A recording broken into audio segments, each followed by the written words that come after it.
Good afternoon, everybody. Welcome back to the IHUNTA YouTube fishing channel. It's been about a year since I've seen y'all. What has happened that year? I did a fishing trip to Tennessee, caught some real cool fishes. I'll show them on the screen right there. But I wound up recording way too much footage and that never really became video.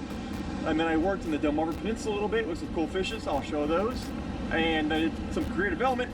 And then in September, I moved to the Makah Native American Reservation here in Nia Bay, Washington, all the way on the other side of the United States. And actually the northwesternmost point in the contiguous United States. Now, since September, what have I been doing? Well, you already know. Capitalizing on all the crazy cool little fishes I can find, and some game fishes too. I've added about 45 species of fish since I've gotten here in this temperate rainforest, and I'm going to show you my favorite species of fish tonight to start off on the West Coast saga. So that species is the sailfin sculpin, and they are actually quite abundant at the Makah Marina here in town in Nia Bay. So yeah, without further ado, let us head over to the marina.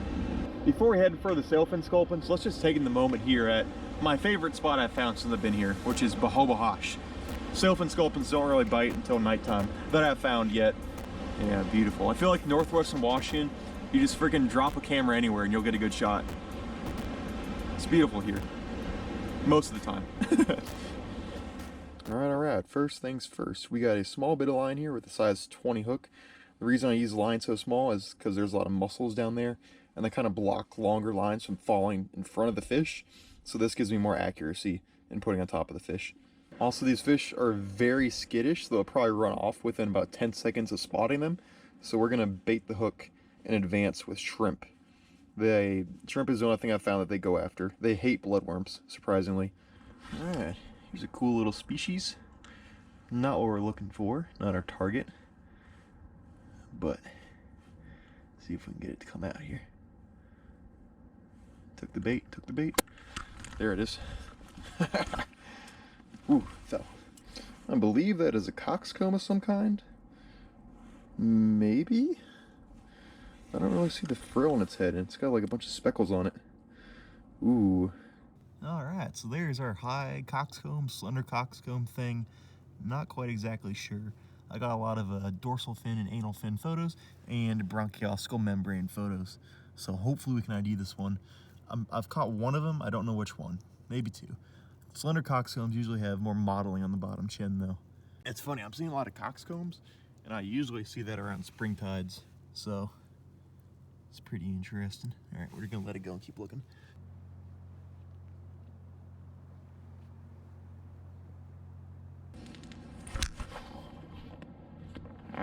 Battery's dying. So as it turns out, the batteries for my headlamp did not have enough juice in them as I thought they did. And yeah, we're gonna have to come back another night with a charged battery. So I'll see y'all that night. All right, here we are. Next opportunity to fish the marina. Getting a lot of snow, maybe about 4 inches. There's the marina right there. Oh man, first night we have gale force winds. Second night, 4 inches of snow. This is just not working out. I'm also not really seeing any fish down there. I think they might have moved out for the winter. I also haven't fished for sailfin sculpin in like 3 months. So yeah, not even seeing any padded sculpin. So, guess we might have to wait until spring to catch that species. What can you do? This snow on the beach though is pretty cool. So it is very squishy. It gives me extra good traction. The perfect texture. Just enjoying it. Alright, to complete this video, I think we have to scratch the sailfin sculpin idea because they don't seem to be around this time of year, nor any of those species there. So we are going to do a basic elementary assessment of the common tide pool species around this area. Let's get to whenever that night will be. Alright, here we are at the final spot, Jasen Creek, right on the Straits of Juan de Fuca. Funny enough, I just found a fire here by the shoreline. I mean, I guess someone just didn't care enough to put it out. I mean, literally there's a whole ocean right there to put it out with, but whatever. It's actually got pretty chilly out, so this is kind of nice. So these are the tide pools of the Pacific Northwest. We get a very large oscillating tide here. Ooh, that's a cool species right there. We get a large oscillating tide, which means that one low tide is much lower than the other, and the lowest low tide is usually at around dusk. So, to get bait, first we're going for one of these little shrimp here. I think I might have spooked a bunch of them off. I'll try and catch one though. All right, here we got a shrimp. It's a different kind of shrimp. This one burrows in the sand, whereas the one we were looking at earlier, they kind of hang out in the grass. But this one's in the grass for some reason, so okay, I'll take it. Whatever. So right now, we finally have bait, and the tide is around 0. So not out very far, so we don't have that much tide pools to explore. But I figured, to begin, we would start in the upper intertidal zone, where we might find one of these. Haha, they're just that abundant. Let's see if we can get it here. Eat the whole thing. There we go. Got him. Alright, there's our first species of fish on the YouTube channel that came out of a West Coast tide pool. Fantastic. And it is the tide pool sculpin. You can tell it is a tide pool sculpin because it has a little bit of a blotch on the first dorsal fin, got some reddish in the fins, and the eyes, they have a bit of an X pattern. And you can see right there, that X pattern. Yeah. There's a lot of similar species, but they all have like their own kind of unique little quirks and whatnot. So, there we go. Alright, so the tide now is on the flood, which means the water is coming in and flooding everything. So, before that happens, I want to find our lower intertidal zone species that we got here and show y'all that one before it's too late. Oh, here we go. Here's one though. Hiding right in that crack down there. Underneath these boulders. I think it swiped it. Nope, maybe not, maybe not. Oh yeah. Oh, it's got it, it got it. You got it, there it is. Oh, I thought it was a snailfish at first. No, no, no. That is a rosy lip sculpin. It's a really dark one too. Nice, dude. There is our third species of the video. That is a rosy lip sculpin. Very easy to identify. It's got a tinge of red on the first dorsal fin. Apparently some of them have rosy lips, but most significantly, if you look underneath, it has 0 pelvic fins.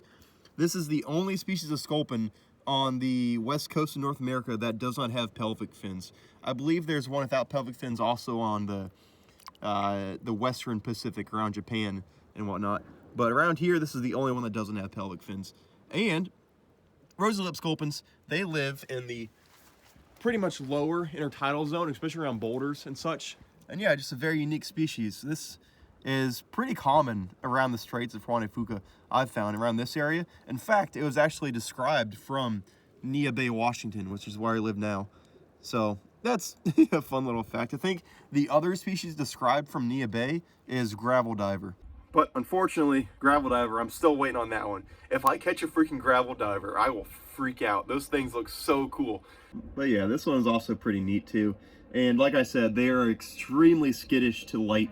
Like, as soon as the light shines on them, 9 times out of 10, they'll go run and hide somewhere. So, oh, also, they have a little defense mechanism, which is they are extremely slimy. So if you handle them a lot, they can secrete a lot of slime and just really like goo up your fingers. You can see it kind of starting to happen right there. Even more so than American eel. Like, it's crazy. Crazy little fish, dude. So many quirks. All right, let's find the other species I was thinking about catching tonight.